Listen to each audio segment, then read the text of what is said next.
প্রথমত আমি এটার যখন ট্রেলার দেখি it really reminded me of আমার একটা কাজ লেডিজ অ্যান্ড জেন্টলম্যান।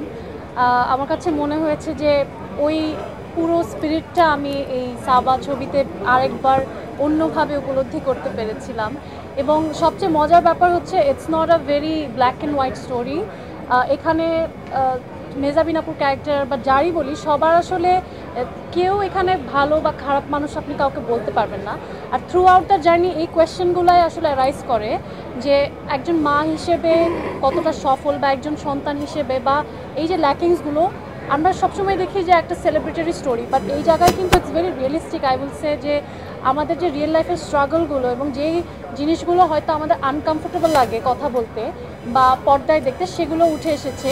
এবং একজন প্রোটাগনিস্ট মানে যে ও একদম সুপার হিউম্যান, ওর মধ্যে কোনো ফ্লজ নাই, দ্যাটস নট ট্রু।